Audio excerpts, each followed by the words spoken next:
Well, good evening and welcome back, and hope that you mothers were treated special today in your own way for Mother's Day, and whether or not you were able to sneak in a nap or two this afternoon. It's always refreshing to be able to do that, but we hope that you certainly enjoyed your day.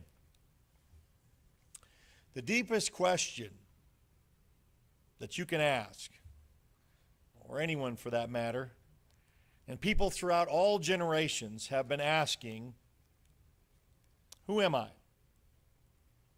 What's my purpose? Why am I here? And really to ask that outside of just myself, my desires and wishes, because it really does go beyond that. And older we get, we understand what kind of impact we make for others. Have you ever asked yourself that question, or at least once in your life? I know you probably have.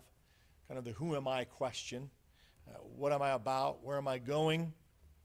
And the quick answer to all of this is that I want us to understand that you will not have a right view of yourself, either positively or negatively, unless you have a right view of God. Because that's really where our identity starts. Contrary to society and its belief, trying to answer that question with something that is quite opposed to that, with their own idea.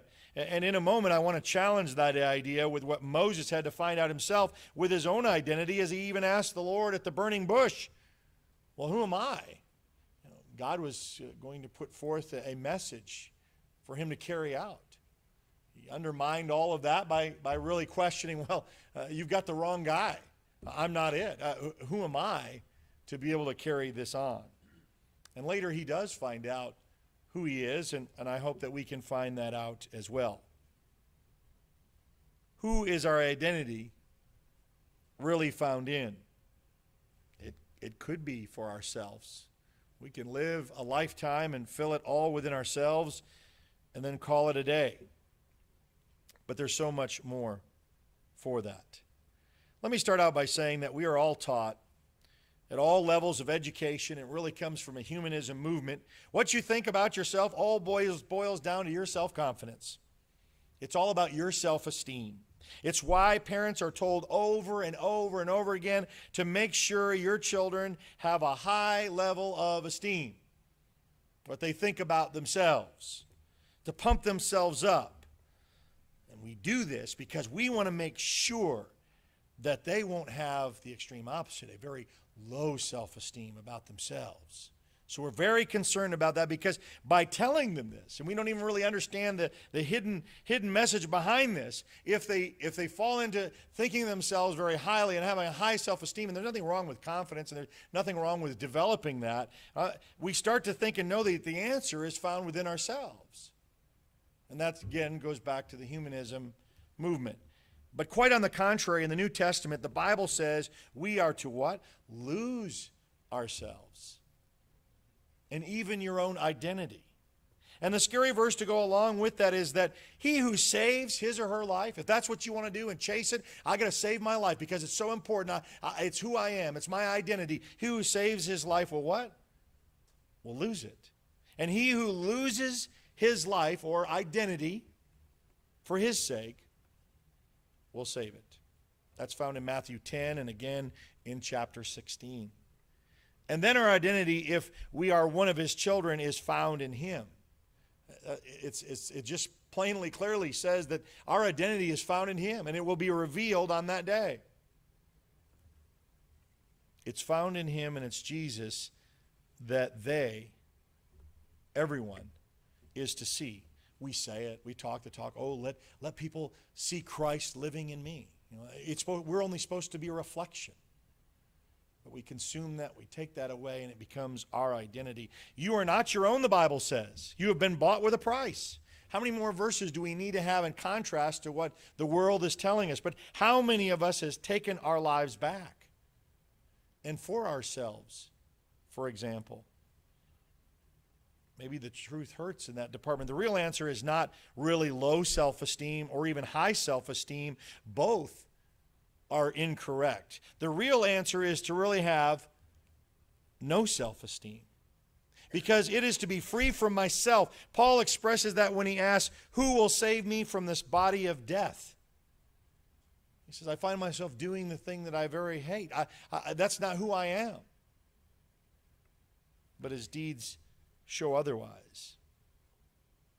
Who will save me from this body of death, to get away from doing the very things that he hates? But thanks be to God, he says, in Christ Jesus, Paul says, where we are rescued, our freedom, who has broken the chains and the bondage of sin. And to all the modern agers who have preoccupation with self, that's what I want to look a little bit closer at today, is not building up so you can feel better about yourself. We talked a little bit about that in class, and there's many that preach just that. It's kind of a self-help, and you just pull yourself by your bootstraps, and it's all of what you do and how you do it. And we're going to be motivating you to do that. But instead, developing and having a more God-centered identity that's found in him. Because right now, even as you sit there, I don't have to remind you that we all can hide some things very well at times, can't we? Our true identity. Oh, we can put on a happy face. We can tell everyone that we're doing fine. And I'm not suggesting that we go around moping sad all the time and hide that, because as adults we can hide all kinds of things, of identities hidden from anyone else that cannot see. Sure, there may be someone here today, it may be you who has true pain and suffering. And maybe it's something that you wrestle with deep inside. I know I have at times, with some things right now that no one else knows about. So I understand that. I have been in your shoes. And you may look very nice and play the part very well and say all the right things, but inside something totally different. Something that you may be struggling with. But I want most of you to remember that there is and was a place very well known to everyone in here at this time that I could say that you could not hide your identity. You remember where it was? You really couldn't get away from your identity of who you were. You were spotted out and called right away. It was called high school. If you remember those days, see if this sounds familiar. See if you were in any of these categories given out during high school that are still pretty much in effect today. There may be a slight name change, a little differentiation when you grew up and when I grew up and when my sons are in high school now. Just small changes. If you were to separate the different groups out as they do, just by themselves today, they call it for a name. It's a name and it's a category, and that's who those people are. And that's who they identify with. Who would they be? Well, we know each other as an identity. You had the very intelligent group that were probably name-called as the geeks, the nerds, the true bookworms. And maybe that was you. Studied a lot. You did really well. You excelled. And so you were in that group, and you identified with others that also excelled in the same area. You had the class clowns. That was in the category that I was in. The cut-ups, the ones that maybe got sent to the principal's office now and then for cutting up too much. There was the jocks, the star athletes, which everything that they seemed to do came easy, just as it was for the beauty queen, the homecoming and prom queen. And then there were the partiers, those who rejected any other kind of groups and had their own groups opposing all others. Even though they strived to be different and separate, they became a group within themselves. And then there was just the rest. There was the crowd. It was the rank and file. And at this critical time in your life, when you're growing up and you're trying to find out who I am and what's my identity, someone is there to point you in the direction of who you already are. So, well, that's not who I am. That's it. And whoever goes through high school faces this without fail. It's in their world, even today, and it's very, very high on the list. It's a striving and a very passionate pursuit of an identity. I got to find out who I am. And so they're pushed in that direction, and maybe a little early. And so they have to find a group that they identify with themselves the most and call themselves, that's who they are. And even as adults, we see this as continued behavior, don't we? It doesn't just leave the ranks of the high school hallways. Those who let their identity be a position, a title, running even for particular office for a title. There also is identity in my stuff. I am my things. I am my car, I am my house, I am my watch, my lake home, my bank account. All having an identity. And sadly, all will be gone after a while. But still, this is what defines many in our society today. Now let me add the performance identity, because performance can't be your identity either, even though some of it looks like what I have done, what I have accomplished. Look at my promotion. Look at my new promotion. See how many degrees I have. See, that's who I am. Nothing wrong with those. Not wrong to be educated. Not wrong to strive for those things. But when it becomes your identity, when it becomes a have to, that I have to have that position and that title recognized with my name, popularity can't be your identity. Just like in those groups in high school. It's funny. I remember talking, as you graduate and you leave the halls, and it's kind of interesting that, my 30-year class reunion will be sandwiched in between Caleb and Joshua's graduation years, kind of in there. That, boy, I'm getting old. It seems older.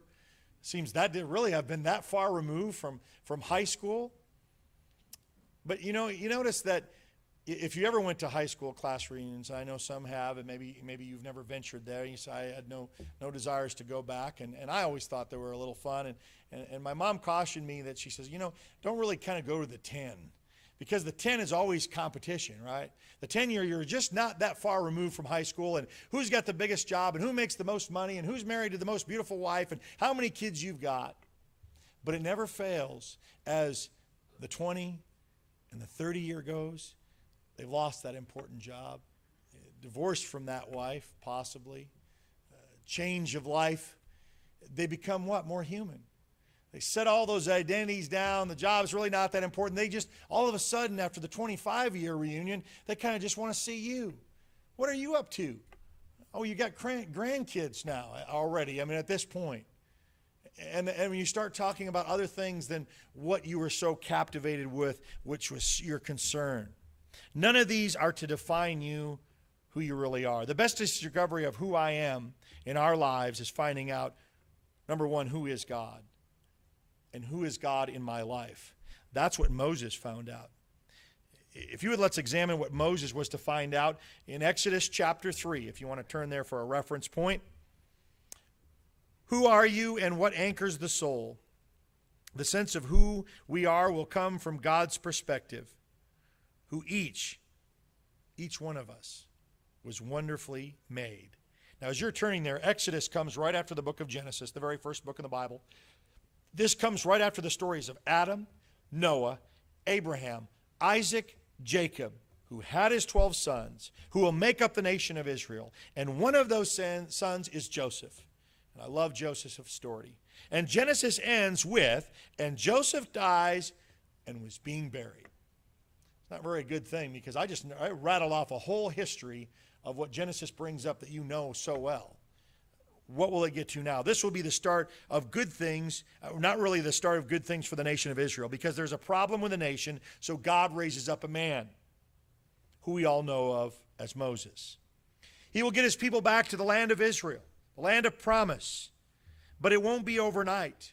It won't be, thus saith the Lord, it's coming back in direct command right now. Instead, it will take some time. Because after Joseph dies, the population still grows. And grows from, when you look at it historically, from the thousands to the 10,000s to the 100s of thousands of people over a span of 400 years. See, we're gaining in population. And the Egyptian king and Pharaoh puts out a decree that all young baby boys must drown in the river. Pretty scary times. They're overpopulating. Need to control it. They're going to be out of control before we know it. Not Moses. His mother, as the story goes, she would hide her son in the reeds. God's plan, of course, by putting him in the basket. And this good-looking baby is found by Pharaoh's daughter, who takes him in and raises him as her own. And in the palace, with everything that goes with palace life living. You talk about identity. Moses said, hey, I had it. Everything was with me, given by a silver spoon. And who is getting this all done? Well, God in his plan. And as the story continues, he's raised in very good conditions, probably the very best, and lives in the palace until he is about the age of 40. That's a pretty good life. From baby up to 40, living the lap of luxury, the life that only some of us would dream of. And it was then after seeing so much oppression of his people, he lets his emotion get the best of him, and his anger gets the best of him, and he ends up killing an Egyptian. And then when he is confronted soon after and was found out and asked, well, are you going to kill me too? He departs, he runs, he hides. For how long? A few days? Some months until God gets the plan changed again? How long is God's plan? If you know the rest of the story, another 40 years. Now, that doesn't make sense to a lot of us because he just spent 40 getting away from being drowned as an infant. This is the time to put him in place, right? This is the time that he needs to lead his people out of captivity. So easy math, 40 plus 40 makes it 80. And some of you have reached that age or around that. How would you like to be called into God's service at the age of 80? Saying that you're just getting started. You're not retiring out. You're not finishing.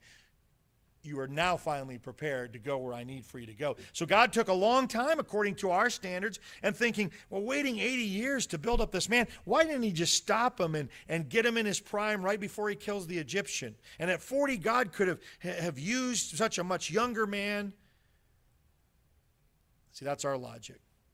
I could see some of us think that. So let's get to the next to the text in Exodus chapter 3, starting with verse 2. It's the burning bush. You may know this story very well. The angel of the Lord appeared to him in a blazing fire from the midst of a bush. And he looked, and beheld, the bush was burning with fire, yet the bush was not consumed. I love this. You know, that's why the Bible is the Bible. Listen to what Moses says. So Moses, and he's saying to himself, I must turn aside and now see this marvelous sight, why the bush is not burned up. Curiosity. Wow, this is a sight. Look at this. Verse 4, when the Lord saw that he turned aside to look, God called to him from the midst of the bush and said, Moses, Moses. And he says, here I am. Then he says, do not come near here. Remove your sandals from your feet, for the place on which you are standing is holy ground. He said also, I am the God of your father. Remember Genesis story? The God of Abraham, the God of Isaac, the God of Jacob. He knew all that. Then Moses hid his face, for he was afraid to look at God. The Lord says, I have surely seen the affliction of my people who are in Egypt. I have given heed to their cry because of their taskmasters, for I am aware of their sufferings. So I have come down to deliver them from the power of the Egyptians, and to bring them up from the land to a good and spacious land, to a land flowing with milk and honey, to the place of the Canaanite and the Hittite and the Amorite and the Pezerite and the Hivite and the Jebusite. Now behold, the cry of the sons of Israel has come to me. Furthermore, I have seen the oppression from which the Egyptians are opposing them. Therefore, come now, I will send you to Pharaoh, so that you may bring my people, the son of Israel, out of Egypt. But Moses said to God, who am I, that I should go to Pharaoh, and that I should bring the sons of Israel out of Egypt? And he says, certainly I will be with you, and this shall be the sign to you, that is, that I who have sent you, when you have brought the people out of Egypt, you shall worship God at this mountain. Let us notice some things that we tend to forget before we conclude. First off, I want us to all know, because we've all been in this situation, God lets us know that he knows our affliction. Have you ever felt that God was distant to your pain and suffering? He didn't really know what was going on?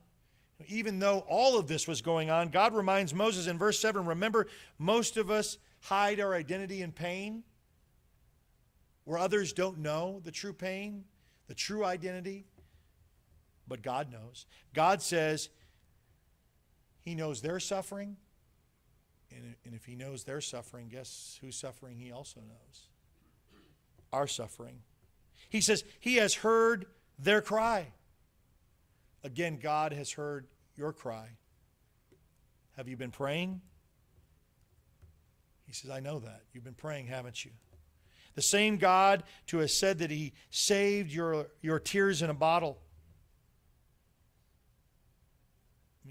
That is compassion from a God who knows. He knows our plight. So he tells us that he has seen, he's heard our cry, he knows your suffering. He knows that this may be a very dark season for you. And even though he knows the future and the sun will come up to a better horizon in your life, you don't know this at that point. And this may be a dark time for you, even though he knew our beginning and our end. But here is what I like that I want you to see. He is moved. God sees and he knows. Notice when Moses says, who am I to go in verse 11. God doesn't break out a pep talk. Boy, Moses sure does have a low self-esteem. Well, how can we get Moses all in this? How can we get Moses to buy into that he's the guy and I got to, okay, he doesn't give him a pep talk. He doesn't give him a surge. He doesn't say, you can do this, Moses. Get back in there. I have faith in you. Because if he was to look back at all what he had and what he was going for him, he may have found an identity within himself. And he had a great identity. Why can I say that? Well, he was a very loved son by a mother who went to extremes, who looked out for him and loved him. I mentioned that a little bit this morning. He was handsome. He was well educated. And he had some great palace experiences, as we mentioned, from birth to the age of 40. And now he is 80, still not knowing who he was and what he will become. So that too should remind all of us that it's really never too late. In God's plan, no, instead of a pep talk about what he should be grateful for, God's answer to his identity crisis and now our identity crisis is all that what God tells Moses in verse 12. He says, what I must understand and what you understand now is, I will be with you. That's an awesome thing. Because God needs nothing from us. Oh, how we need him. That's why we can't let go of ourselves and find our identity in him. Because we have fear. And there's nothing to fear, because when it says, I will never leave you nor forsake you. See, God is with you. Will continue to be with you. He's not going to run out. Not going to run out of time. He's not going to run out of, I've got 6 billion on this plan already, and I got a lot to handle, and your case is just kind of low on my list right now. He's not going to change. He is eternal. He's infinite. He is the rock. Now get your feet on that. He's the rock. And that's where we build our foundation. He is the God who made you. And ultimately, as he says, and this is interesting because Moses says, okay, who shall I say sent me to do all this? And you see what he says? He says, I am. He says, tell Moses in verse 14, I am who I am. So I don't even really have to give you an answer. This is who I am. And the exciting part of the I am statement that he may not get entirely then, but we do now on the New Testament Christianity side of the cross. When we look at Christ of God incarnate at the burning bush as he was, he claims the 7 great I am statements in the book of John that referred to him, and the Jews should have known and really infuriated them to use the I am. He says, I am the bread of life. I am the light of the world. I am the door. I am the good shepherd. I am the resurrection and the life. I am the way, the truth, and the life. And I am the vine. I am. All of what Moses was wanting to know, all of that, we get. The all I ams in the New Testament. So for one, I can trust my identity to him because, for one, he knows us. I am known by the Lord. God knows you. Even though there is, like I mentioned, over 6 billion people in the world. We know a handful of friends and maybe a few numbers to call them. And that's on God's list and agenda, to know every single one of them, to know them better than they know themselves. And yet he takes the time to know and care about me. He knows you perfectly with infinite knowledge, uncapped capacity of knowledge and caring. As Kay and I have been walking the dog, and springtime brings a lot of change, and there's a lot of birds out. We see the cardinals. The red cardinals are so beautiful in their courtship right now, and they are really squawking and really trying to get their mates to come in. I know that some of you are bird people. I know that Leroy's got his martins, and James was wanting his martins back in the box, and so we all like those things. But I've also seen a lot of casualties of little baby birds that may have not made it. They're out of the nest, and they lay on the ground as I walk the dog, and Kay, we walk past that and try to avoid the dog from going right to it where she wants to. But I'm always struck by that because I said, you know what, God knows about that. It's not like, wow, the busyness in the world and all these cars traveling up and down Rogers Lane as fast as they are, and they pay no attention to a little bird that has succumbed to not living any longer. But God knows. And yet it didn't escape his knowledge, didn't escape his memory. And yet he says he cares for us so much more. We are a creature made after him in his own image. And he says all of these things that we're worried about with identity and all the rest of that stuff, he says, don't be so consumed by that, because I'll take care of that for you. Because consider the birds in the air. Do they actually store up food? No, they don't. And he says, and yet I take care of them. And if I love them to take care of them, how much more do I love you? See, we really got to understand that. We've got to really believe that with all of our hearts. And a world can't wrap their arms around accepting that. My identity is going to get me through this, and I make my own course, and I am the captain of my soul, and all of these other phrases that we use. I am known by the Lord, and then I am loved by the Lord. Just think of that. We stay reserved from most relationships because, you know why? We're afraid if I open just enough, and you've heard, I'm sure you've even said this, I'm really reserved because if people really get to know me, they what? They may not like me, may not like me as much, and they certainly may not love me. So why open up and entertain to a God when I feel that way? See, they may not like me, and so I'm let alone. And God knows everything, and still, even with that knowledge, see, that's what's so great about the New Testament. It says, even yet while you were sinners, God loved you. See, he didn't put a prerequisite as we do. Oh, boy, if some people really knew this about me, they certainly wouldn't love me. That's why I say we have to learn to love the unlovable, because Christ did. He loved you when you were probably at your worst, when I was at my worst. Loves you in spite of you. Now, if we can just start with that identity, to be found in him in the end, because that's who will call us in the end, is his children. If you are found in him. And the sad, tragic thing is that the whole world will not get saved, or the 6 billion that I mentioned, they're all not going to heaven. Because we already know that there will be the people that will want to have that relationship when the clouds roll back and God appears and the judgment seat is ready to be pronounced.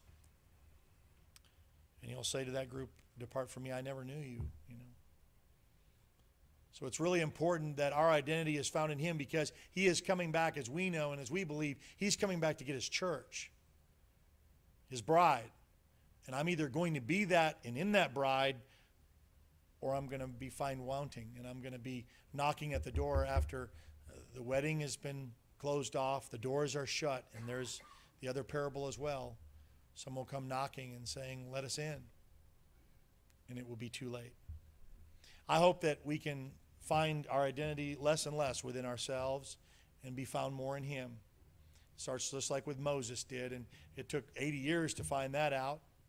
Sometimes it takes us when we're really young, just like Allie, be able to come forward this morning and be baptized, and we're so honored with that and so glad for her decision. And she's found that identity with him, and we want to encourage her, and she's found that in the start of her young life. Others take a little bit midway through life, or maybe some latter on in life. It doesn't matter, and just like Moses, it's not too late. It's never too late. And so if you've never found that your identity has been found in him, and you'd like to be buried with him in the watery graves of baptism, to walk in newness of life, to be that new creature, to be added to his kingdom, or maybe you just need prayers of the church and you want willing men and women that are willing to pray with you and for you. Whatever your need is, if you have one, if you'll come now and make it known as we stand and as we sing.